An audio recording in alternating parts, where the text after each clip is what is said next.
Hello, everyone. A very warm welcome to this session of our Let Us Talk It ZIPINAR. We hope that you, all those who have joined in on LinkedIn, Facebook, and YouTube, you share your comments, feedback, because we bring these professional webinars every week on Wednesday. We do this for the community with the simple process or with the simple thought that we make the community a little bit more informed and empowered. So by doing this, one thing what we have come across is we have found a lot of good speakers, motivators who have been with some of us with us, and some people who have really inspired us to do more. So if you have come across this platform, please do, and you need more information, please do visit our website at letustalkit.com. And we do not stop there. We also help grow our youth as well. So we have our Let Us Talk It youth webinars. They go live on a topic that they are passionate about, that they decide as a team. So here with the Let Us Talk It youth webinars, we try to develop team building, public speaking. And if you want to register your kids, please go to letustalkit.com/youth and register your kids. And trust me, it will be beneficial for your young ones. So we have all the details and groups. And for today's professional ZIPINAR, we have two great speakers and two great topics. So with the first topic, we have Peak Performance Cornerstones. And this identifies 5 simple yet powerful cornerstones of performance that works almost every time, everywhere. And to talk on this, we have with us Prakash Rao. He is the Executive and Performance Coach, International NLP trainer. And so about him, what he wrote on his LinkedIn profile really stands out, that every person is a hero in his or her life. And his quest is helping individuals discover the hero in them and explore the heroics they are capable of. Can't wait to hear from you, Prakash ji. Absolute honor to have you. Over to you. Thank you so much, Junan. Thank you so much. Good evening, good afternoon, and good morning from wherever people are watching this. When we speak about performance, often the niche that we find or the narrowed space that we find is often workplace productivity. We think that performance is all about workplace, managing revenues, handling people. But what we fail to understand is performance in true sense is in every place. You know, think of relationships, think of health, think of fitness, think of well-being, think of food, think of diet. If you're following one, think of anything of that sort. We know that, you know, we are performing. So performance necessarily does not mean something that is just attached with the KPIs, just attached with, you know, some metric that somebody is trying to track you on. Now, before that, as human beings, we are special because we perform. Now, why do I say this? You know, we have 3 layers of brain. We have the where did I miss? Yeah. So we have the survival brain. Yeah. The survival brain helps us to defend ourselves in exigencies, to help us survive, to maintain our life, the breath. And then we have the mammalian brain, which is responsible for emoting. We kind of show care, show concern, show love, all of this because of the mammalian brain. Now, something special to human being brains, which is not found in other animals, is called the neocortex. Neocortex is the 3rd layer that is responsible for recognizing what is good, what is bad. Social status is the byproduct of the neocortex brain we have. religion that we formed, the gods that we created, the caste that we created, all of this is part of the neocortex brain that we have. So that's why we also yearn for, storing food, storing money, having bank balance. We don't mind taking a housing loan for 20 years. We never know what is going to happen to our life, but we are taking a housing loan for 20 years. We are going to invest in bonds and stocks which are 20 years investment time.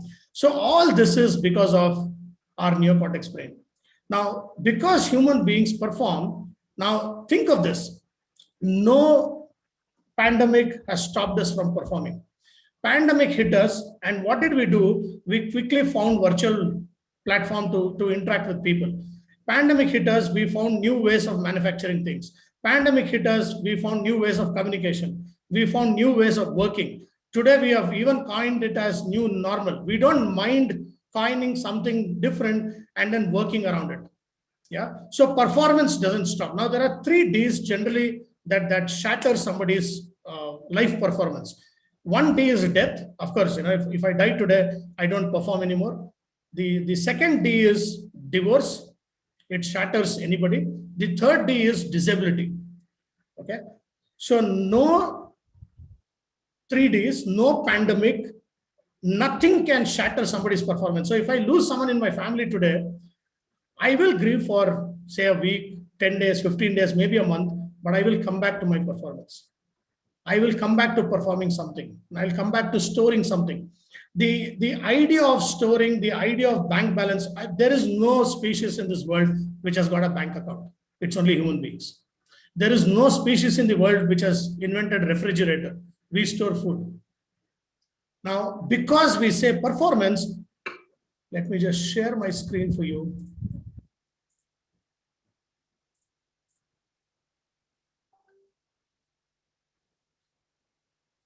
If I don't perform, if I don't perform in my own sense, imagine if I have defined myself as a Mercedes Benz. So if Julian on the call today, if she buys a Rolls Royce and if it breaks down somewhere on the way, she is going to write to Rolls Royce telling, boss, you promised me that this is going to run forever.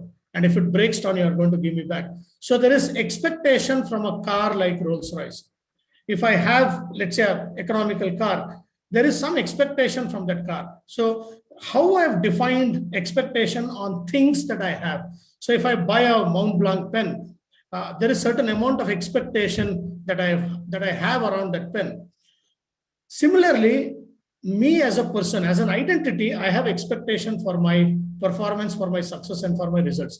And when I don't do that, I either feel stressed, I feel failure, I feel rejection, I feel alienated. All of this is because I defined the performance for myself in a particular way and I'm not able to do it. And this is common, whether it is your work area, relationships, communication. Think of this, many people who don't know public speaking are they feel inferior when they see someone doing a fantastic public speaking. And let's say, somebody is good in music. If I love to, play an instrument or, be a vocal singer, but I'm not able to do it, that puts me in a spot of being a failure or being rejected in my own sense. Now, this happens in 3 senses. Now let's take timeline. So we are now discussing about what makes human beings perform, and there is nothing that stops human being to perform other than death. Death is the only ultimate thing that puts a full stop on somebody's performance. Otherwise, we continue. People, change countries. Sometimes countries at war, they got refugees to another country, and they still go there to find work. They find careers, they find families, and they perform their duties because that's innate to us. That's something that is by birth. Because of our brain structure, we are made like that. Now, because if I don't perform, what happens to me? That's an interesting thing. If I don't perform, I feel stressed, I feel rejected, or I feel that I'm not worth, because I've defined my performance standards in a particular way. Now, how do we recognize where we are in terms of performance. Now, look at the timeline. We have past, we have future, we have the now. Now, your performance necessarily is the now. It is not in the past, it is not in the future. I might be thinking, okay, tomorrow I have another webinar to attend. So if I'm thinking as to what will happen in tomorrow's webinar, how many people are going to attend, will I be able to communicate my message clearly? I'm not performing, I'm only being anxious of the future, or I'm at least anticipating the future. Okay. Or I might think that, okay, there was a webinar in the last weekend, there was a no-show. Nobody turned up to that webinar. So I'm thinking, okay, what happens if nobody turns up today? I'm in the past, I'm not performing. So my performance in life and work is in the now. It's here and now. It's not in the past and not in the future. Now, what necessarily is in past? It can be memories, it can be moments, it can be regret, it can be fear, it can be remorse. It can also be confidence, it can be learning. Everything is in the past. Now, what is there in the future? In the future is the unknown. It is the surprise. Sometimes we call it miracle. We have anxiousness attached to future. We have anticipation, expectations attached to the future. But everything that I do is now. Now, the simplest definition of performance in the now is that I and you are breathing right now. Your breathing is the moment of truth, which is now. If I sip a glass of water, it's now. If I eat something, it is now. If I do something, it is now. I am talking to you, which is now, and you're listening to me, which is now. If you're listening to me and then connecting something in the future that, okay, if this is now, then what do I do tomorrow? You're now slipping to the future. Or if you listen to me and say, oh, you know what? I heard a speaker speak on similar line. Maybe I did a mindfulness program where they were speaking about here and now. So you're in the past. You're not here. Now, if you are not filling consciously, now let me repeat this. If you do not fill the present consciously, your past and future will fill it. If I don't do a conscious filling of the present, then past and future is going to fill it. Now, that's what is Performance Cornerstones, and how we are going to address with simple techniques how to fill the present consciously. Yeah.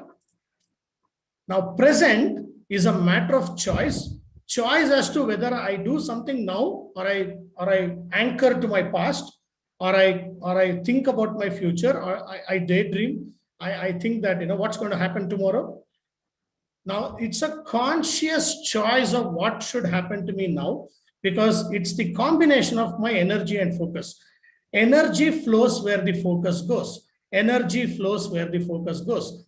So listening to me, if you are focusing on the credit card payment that is pending, then you are expending your energy towards the credit card payment pending.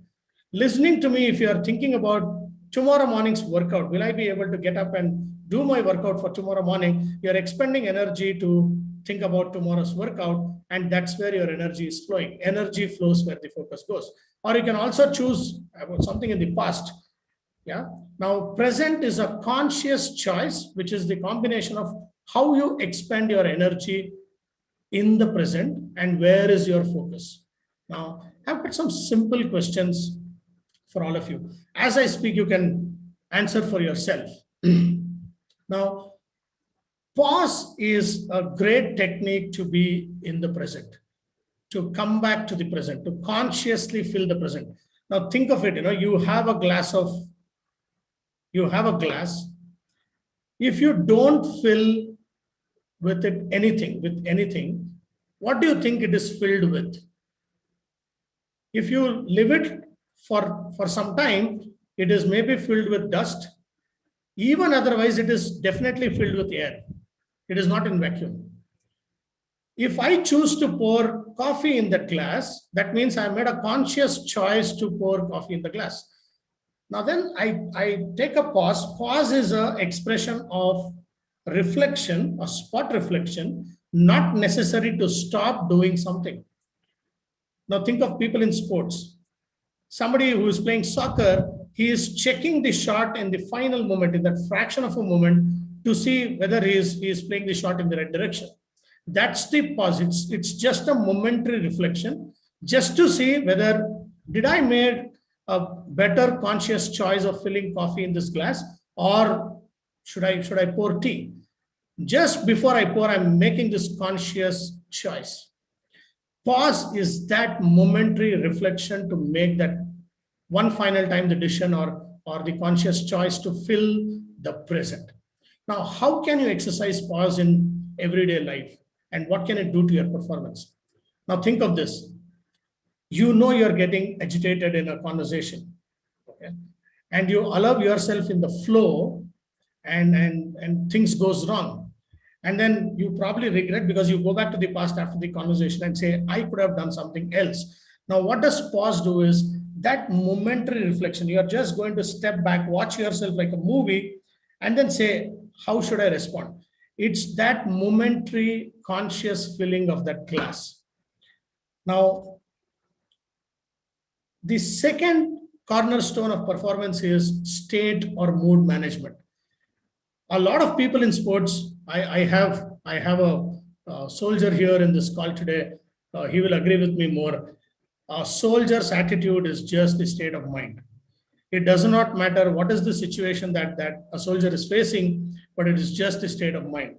It's just how you respond physiologically and psychologically to the task, to the situation that is on hand. Now there can be an enemy attack, but if my state of mind is that of not fear, I know the artillery from the other side is blazing against me, but I am seeing that as an opportunity. I say, this is the opportunity that we all waited for our lives. This is the opportunity that I give it to my unit, give it to my regiment, that let me show my worth of blood. That's the state of mind that our soldier operates. Now look at sports people. Somebody is 2-0 down in a soccer game. Even in the last 10 minutes, teams don't give up. They are always thinking of, maybe there is a miracle, and they're always thinking, if this is a turnaround match, this is going to be life-changing for all of us. That's the state that they're all in. Look at people in sports, their body language is so upright, so positive. Even after losing the match, they always speak about what is the positives that they take away from the match. Who fared well? What areas did they work well? So state management at any point in time is a conscious way of filling that glass. What state I am in. Now, just an invitation for all of you as you're listening to me, just chin up, look straight, smile, and an invitation is to, in that physiological position, chest up, deep breath, chin up, smile, and try to feel sad. I bet you cannot. With that physiology, you cannot feel sad, you cannot feel bad, you cannot feel mad, because your body is taking over your mind. And that's why body and mind are part of the same system. So how do you manage your state of mind or state of mood at any given point in time? Number one, use your body to your advantage. The way you stand, the way you gesture, the way you breathe is very, very important. The second thing that is part of change of states is how you take advantage of the environment around you. Now, the dress that you wear, the perfume that you wear, the food, the beverage, many people get a good trigger, the happy trigger by having a good cup of coffee or tea. Some people get a good trigger by having their favorite food. Yeah, going to a good setting, looking at nature. Yeah, listening to music is a fantastic way of changing your state. Think of this, if you're listening to a pathos song, generally your mood is very low. And think of, listening to a very, pepping, hip hop music, and then suddenly your mood is up. Music plays an important role. Visuals play an important role. All of this can up your state. And when you're, one of the presuppositions in the world of psychology is there are no unresourceful people, but there are unresourceful state. So nobody is unresourceful. It's just that at that point in time, their state of mind was unresourceful. So you can quickly turn it resourceful by using your body, using your environment, or even thinking. Now, a quick trigger to all of you. Think of a time when you were at the peak of your success. Think of the time when you were happiest in your life. Maybe you spent amazing time with your friends. Maybe you got an award. Maybe you won a race.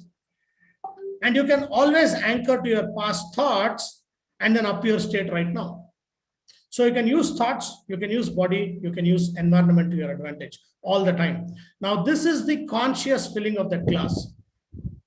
Just noticing what is my body doing to me, just noticing what am I thinking right now, just noticing what kind of environment I'm using now. For someone who is with the education, or if you're a learner, even the kind of stationery that you pick up for yourself is a better way of upping your state. I love writing in pencils. So if I'm doing something very important, if I'm writing some important notes, I make sure that I'm keeping my pencil steady. I sharpen it, align it, in my box that I have, pencil box. That is upping my state. So you can use anything to up your state. The third cornerstone is uptime. This is a very what do you say? A little sportish word. You can Google for what is an uptime. Uptime is a performing time, and downtime is a reflective time, or your thinking time. Generally, we do self-talk. The amount of talking that we do with others is probably lesser than the amount of talking that we do to ourselves. It's called self-talk or the internal dialogue. Now, uptime is everything to do with what I'm doing with others, how I'm performing in the environment. So in the psychology world, anything that is inside me, including my body, is me. Anything outside my body is the environment. So that includes even my dress. Yeah. So everything out of my skin is environment. So everything that I do outside is my uptime. Now, once again, think of sports. If people become reflective, if people become thinking, if people get into past or future, if they get stressed up or if they get anxious, their performance goes down. Think of a sport like cricket. When we say that he's not in form, or he's not in good nick, or think of an employee salesperson, for example. Sometimes people are not in good mood. They're not performing in front of the clients simply because maybe they are overthinking too much whether my client will buy or not, or what will happen if this client doesn't buy. Will I be able to reach my monthly target or not? That's going to kill the performance. So uptime is a conscious recognition. Am I outside or am I inside? What am I filling consciously with that glass? The uptime. Because if I'm doing the downtime, then I'm probably not filling the right thing in the glass. The fourth cornerstone is the evidence that you're progressing towards your life or work goals. Now, as you listen to me, think of one life or work goal that you're working on. I'm trying to build an online assessment company for myself, an online assessment company that can be truly global and agile in its nature. Now, what is the evidence that I'm progressing towards that goal? Now, there can be material metric evidence. There can also be sensory evidence. Now, as I'm speaking to you, talking about the company that I'm trying to float, my sensory evidence, that is, how I feel, what I see, what I imagine, and what I hear to myself should be exciting. If that is not exciting enough, then probably it's not giving me great progress. Now, it's not an evidence. Now, when I think about floating the company, making huge investment, if I feel fear, it's a wrong evidence about my progress towards the goal. If I become anxious about floating a company and registering it in multiple countries, and thinking that oh my God, how will we manage tax, how will we repatriate money, all of that, if I'm anxious about it, it's not a good sensory evidence that I'm moving towards my goal. So it is material evidence. So we have a sprint of 15 days to check with the technical team and the content team as to how they are working. So that's the material metric evidence that we are progressing. That's one side of performance. The other side of evidence is your sensory evidence as to how I am progressing towards my goals. So consciously filling a good sensory evidence. Of course, sometimes your metric and material evidence is not too much in your control, because there are people involved to perform. There are teams that is delivering projects to you. There can be exigencies the way we are currently facing. There can be any other issues, health issues with the teams that are working. So your metric and material evidence can sometimes be not in your control, but your sensory evidence is absolutely in your control. You can always feel good, always feel right about what you're doing, and how you are progressing towards your goal. And the final cornerstone of performance is action relevant. Now, this is a famous line that I always tell all my participants. How many of you have a goal of writing a book in your life? And many people, including people who are present in this call and people who are live, at least half of them will raise their hand telling, yes, I want to write a book. I have an idea, or maybe I have remotest dream of writing a book. Now, the next question I have is, in the last 1 year, that is 365 days, how many days or how many hours have you spent either writing one paragraph, or at least writing the skeleton of the book, or speaking to a publisher about your idea of the book, or did anything about writing a book? And if your answer is none, that means you're not working towards your goal.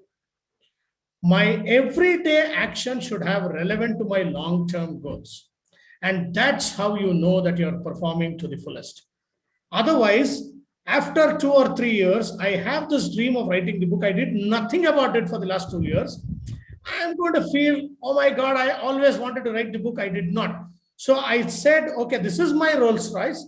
It is expected to speed up at 100 miles per hour, but it is not going because I am not pressing the accelerator. There is no evidence that I am doing something for the Rolls Royce to speed up to 100 miles per hour. I did not do anything. But then I'm now either blaming the car or blaming myself that I am not using this car to the fullest. Now, either you can blame and be regretful after a few years, or take relevant action that is aligned to your long-term goals. One of the key things to perform is to just check every day. If I have 1, 2, 3, 4, 5, 6 life and work goals, imagine that I want to be the best friend of my wife, and I want to give her the best life.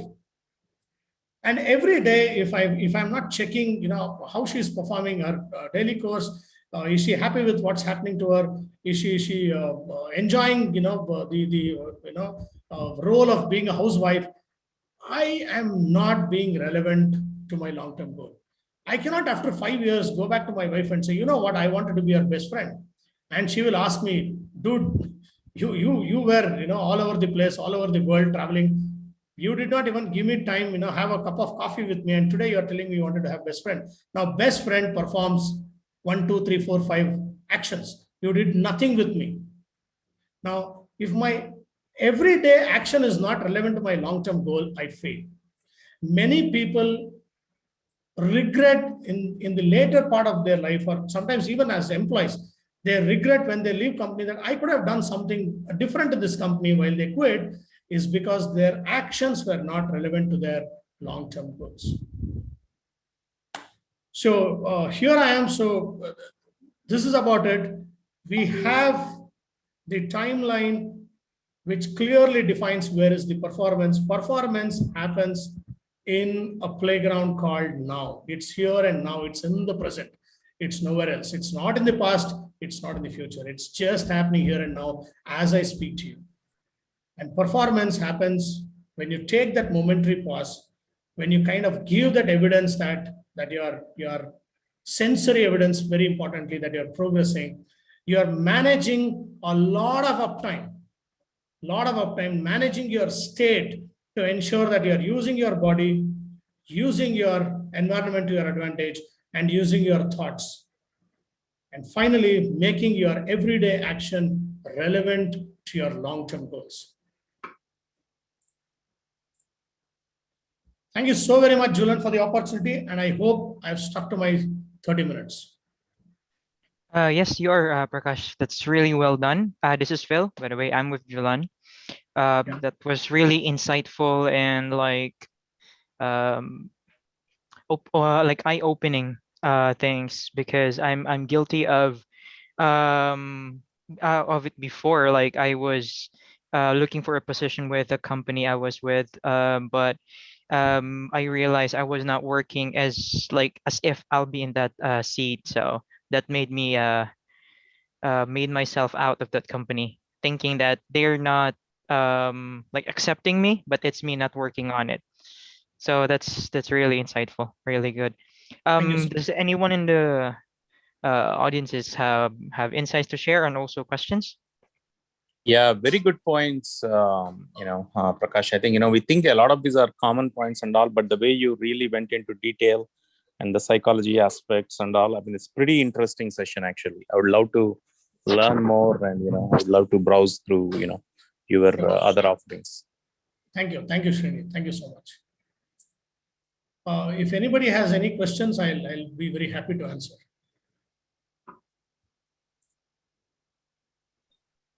Okay, so you can also chat your questions if you'd like. Again, thank you, Prakash, for that insightful session. So now we move to the next topic for the day, which will also be very interesting. The topic is titled "Unleash Your Super Potential." So it's super potential, not just the potential. It's embrace change, open to learn, raise the bar, and stand against failures. The one who will be talking is the founder, CEO of Moudgil Learning and Development Solutions, and also a recipient of many national and international honors and awards.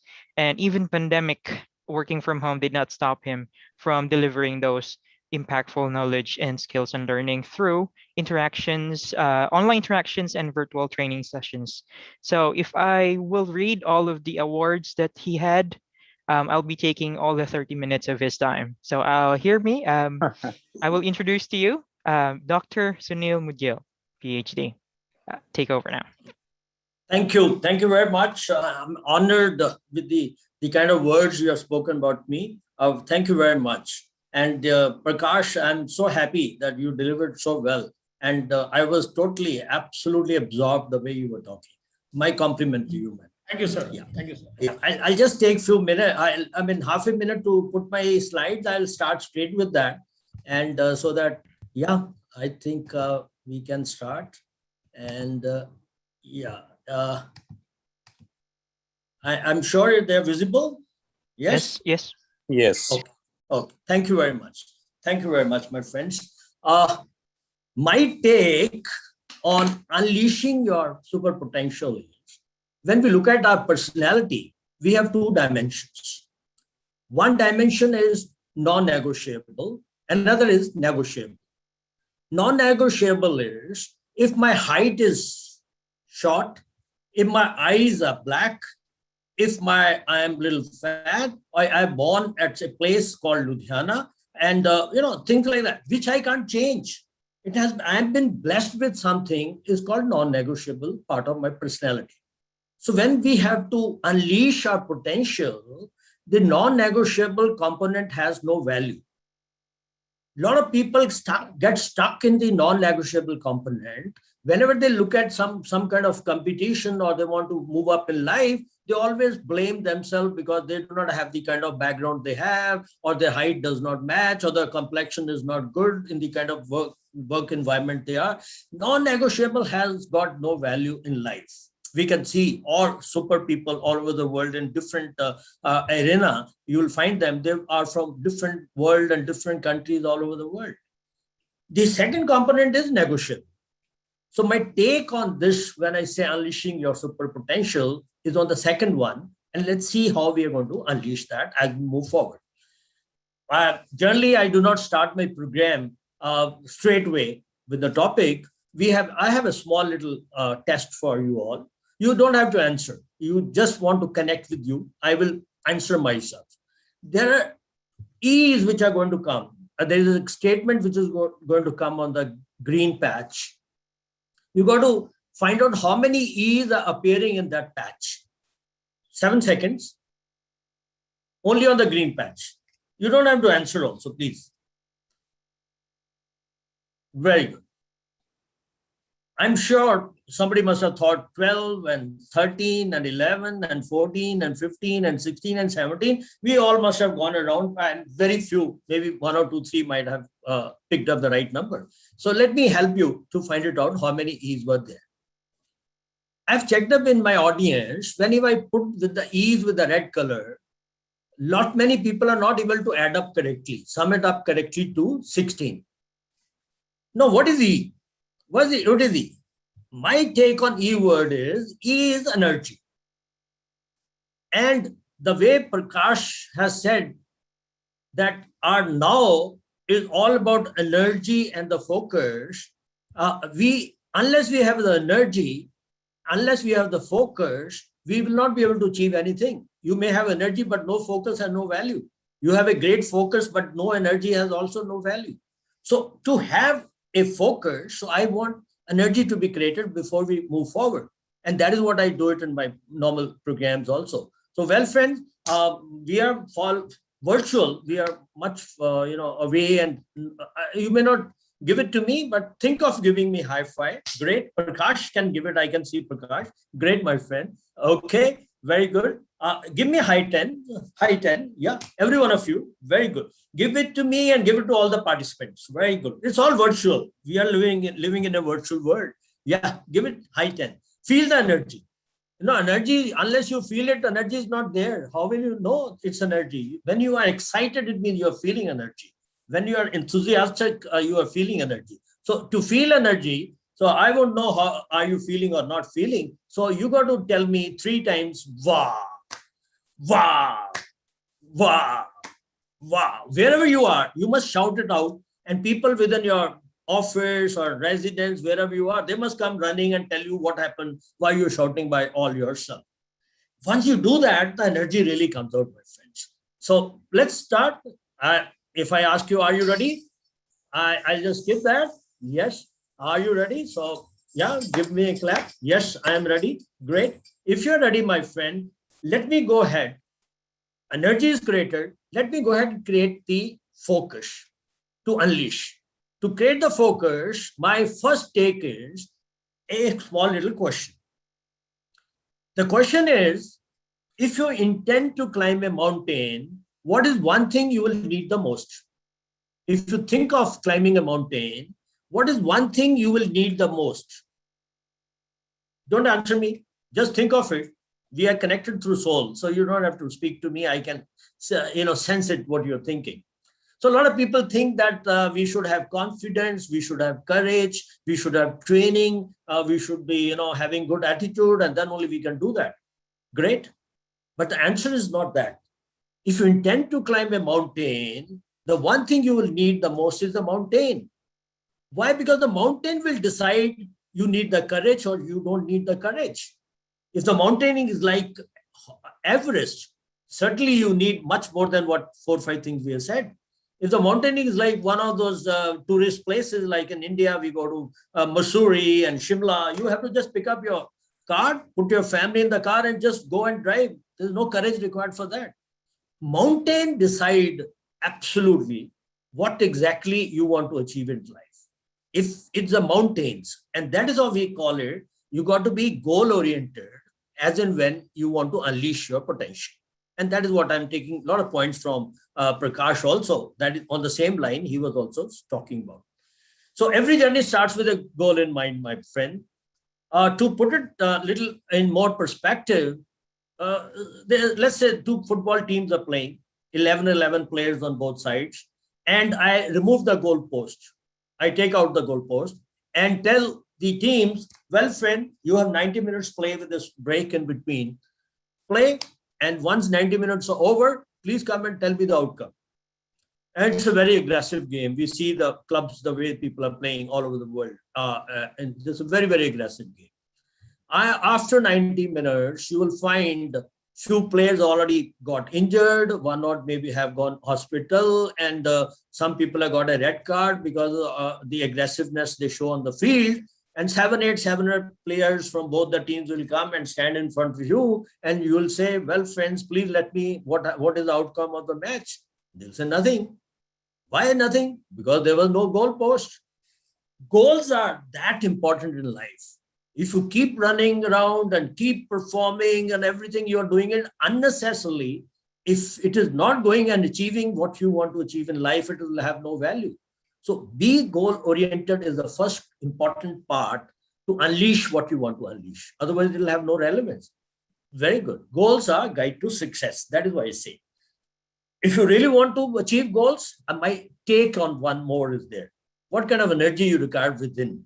you got to have a PhD. I am also a PhD doctor, but I'm not talking about that PhD. To achieve any goals, you need passion, you need hunger, you need discipline. If you have goals and you have energy, but no passion, no hunger to achieve that, goals will be distant and you'll never be able to reach there. And discipline. Discipline means self-discipline, because discipline has a negative connotation. But the self-discipline is when nobody's telling you what you want to do, when nobody's observing what you're doing it, still you're doing it because these are your personal goals. You only have established them and you want to achieve them. You don't wait for anybody else and come and tell you that, well, this is your goal, please work for your goals. No, you have set your goals and you have to work for your goals. Self-discipline. Very good, my friends. Second important point is challenge yourself. If you want to unleash your potential, you got to challenge. Because what has happened is, if we self-reflect in our lives, when we were in the lap of our parents, nobody tells us, well, friend, enough is enough. You had a lot of relaxation. Now come on, you start crawling. One good day you see your elder brothers, sisters, or even smaller going around, running around, and you see them, you topple down and you start. Next activity is a crawl. Parents don't tell you, now you please start crawling and stuff like that. And after a few days, you may get, all that injuries all around, but doesn't matter. You don't stop. Then you hold the leg of a sofa or a chair or somewhere, and you start to, standing. You fall down, but you never stop. Then you move on to tricycle. Your parents doesn't want to give you bicycle. You may fall down or they'll hold you, stuff like that. You say nothing doing. My friends are laughing. You take out that rollers, sporting rollers. You give me the bicycle. You fall down the bicycle many times, but you don't stop. And then once you graduate to a bigger bicycle and you show the stunts to your friends and you feel so happy about it, the journey never stops. The moment you stop your journey, that potential start getting close. You are not now unleashing it. I was traveling from Hyderabad to Delhi after doing one of my training program there in 2018. We had a very huge plane, very double-seater, double-decker, huge plane, the Dreamliner.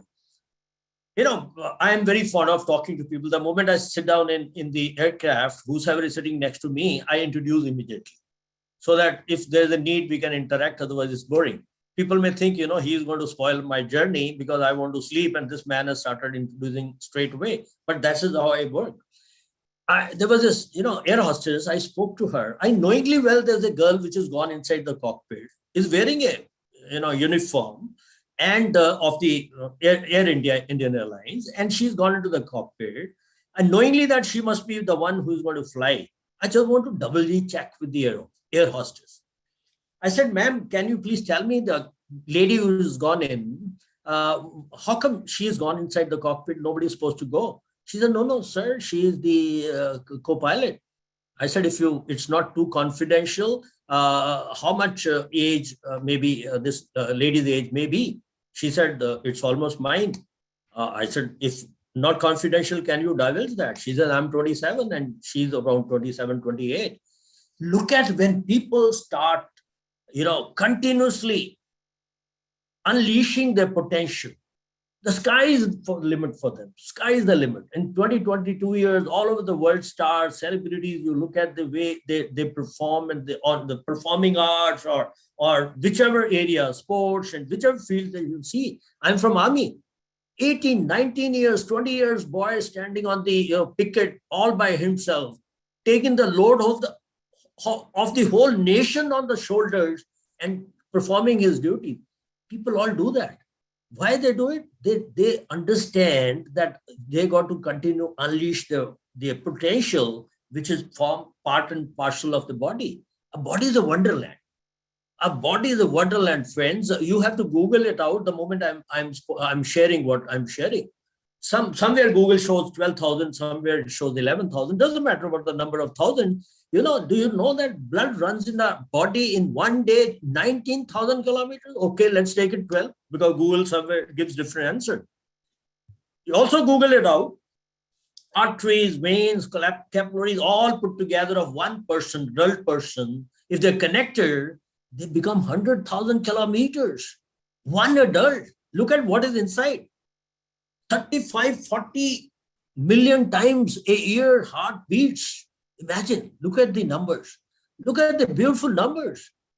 Now, who has brought it? AI and the computers and all, but it's all human beings. We must understand that, the kind of potential we have, unless we understand our potential, unless we unleash that potential, we cannot be able to do what we really want to do it in life. Then we'll be living our dreams, smaller dreams in life, and we'll be achieving very small things in life. So we have all the choice. Third very important component is embrace change. Well, let me share a story before we move forward. There's a place called Honduras, which is in Central America. And there's a bridge named Choluteca Bridge. This Honduras is famous, notorious for hurricanes and storms. Very routinely, hurricanes, storms, all keep coming 4, 5, 10 times a year. And whenever the storms come, they're so heavy that roads gets washed out, bridges gets destroyed and stuff like that.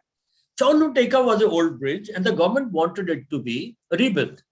So they've gone around the world to find out the best technology to make that. So Japanese said, don't worry, we'll gift it to you. We will make it one for you. 1996, Japanese team worked for 2 years. In 1998, they handed over the bridge back to the government. They said, now with a guarantee that let there be any storm, nothing will happen to this bridge. There will not be even a scratch on this bridge. Fine. Same year, there was again a storm came, which was even much more severe. Roads washed out, all bridges got destroyed, and nothing happened to this bridge called Choluteca Bridge. Nothing. The way Japanese said, nothing will happen, nothing happened. Only thing happened was the storm got silent, the river took a different direction. It was no more going underneath the bridge. That is how the water behaves. You go to the hills, you never know from where the water is going to come. We see not many hills like that. If you go to Rajasthan, we used to do exercise in Rajasthan, you never know. We have pitched our tents. Suddenly we find the water is flowing under our tents and all. From where it has come during rain, you can't even make out. Flash floods. So water takes they have their own behavior to find out their own route. Water no more, river no more was flowing under the bridge. What does it mean? It means, what does it mean? We have last year in March, somewhere in US, and somewhere in January, February, March, we had a solid thing called Corona all around. The virus has hit so badly. Things have totally changed. So learning objective is, friends, if you want to really unleash, you don't have to build absolutely to last. You got to learn to build to adapt. Because things are not going to, be there permanent. And it's a law of nature. Its choice is yours. You want to adapt or you don't want to adapt. But law of the nature is there. Changes will come every now and then. In the history, you see the kind of bubble which came in 2008 in US, the financial meltdown. So every 5 to 7, 10 years, there'll be big blow coming up in the world. And unless you adapt new ways of doing your business, new way of looking the world, you will not be able to survive, and then you will not be able to unleash your potential to move up in life, my friends. Stand against failures. Let me share a very beautiful stuff.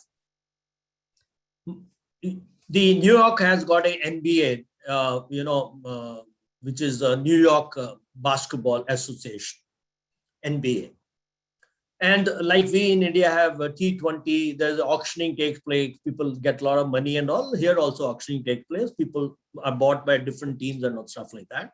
And the game, what you're seeing is the basketball. And if you see it, and if I asked you that what is one great quality people look in when they go in for playing basketball, more or less everyone will say the height.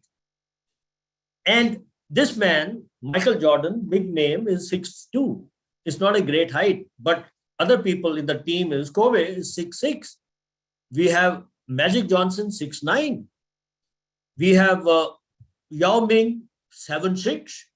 Why? Because there was a race in basketball that more height you have, easier for you to score a goal. It's a very high scoring goal, a high scoring game.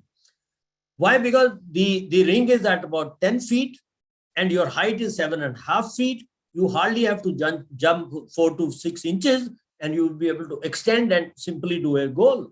So higher the height, easy to do the goal. But that is not the way the basketball is supposed to be played. It has got different skills also required, and a lot of people understood that skill. There's a person called Tyrone. When he was young, when he grown up and all that, this man was 7'5" when he started playing the NBA.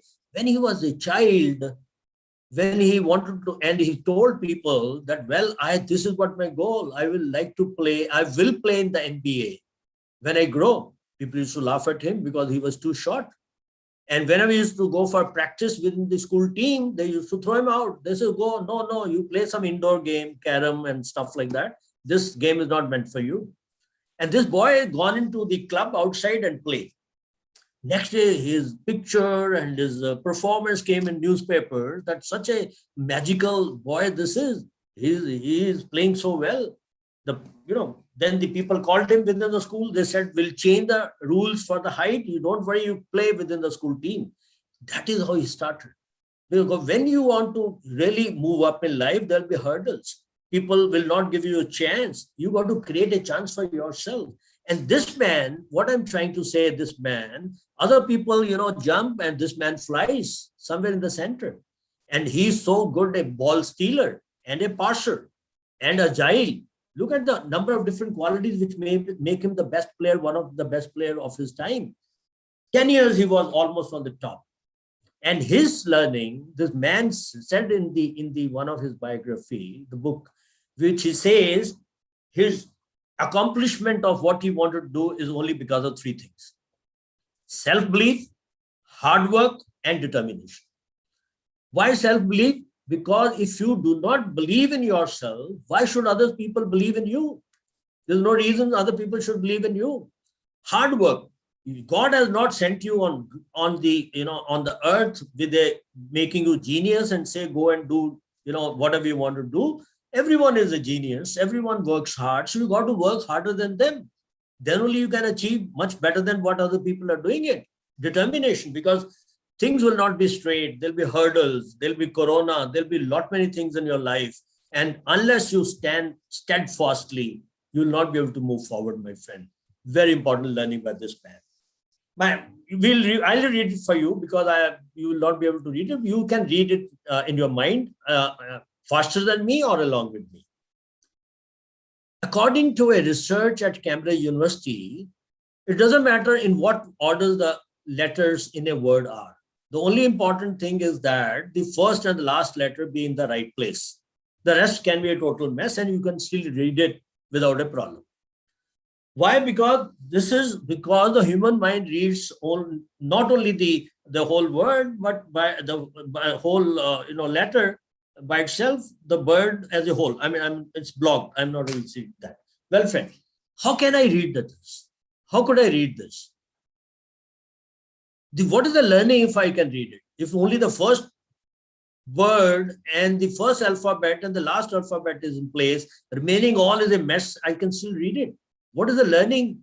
Because if it is connected with my mind, what is my learning for my mind? My mind, it tells my mind that, friends, once you have a goal, you want to achieve something, begin and end matters, nothing else matters in life. Begin and end matters, nothing else matters in life. Why? Because there'll be hurdles, there'll be difficulties, there'll be problems. You don't have to look at that. All that is a commentary. When I joined Indian Army long time back, I was a young soldier, got commissioned into Indian Army through Indian Military Academy. And when I retired after 32 years, all that years was such a beautiful journey. The joining and retirement, in between the journey was enjoyable. But every day it was living, when we were living every day, when I say now, a lot of times it was difficult to pass a day because of the kind of challenges you have to face every day in life. But when you look at the whole journey as such, everything in which is just a commentary. It's a drama, it's a story. What matters in life is begin and end.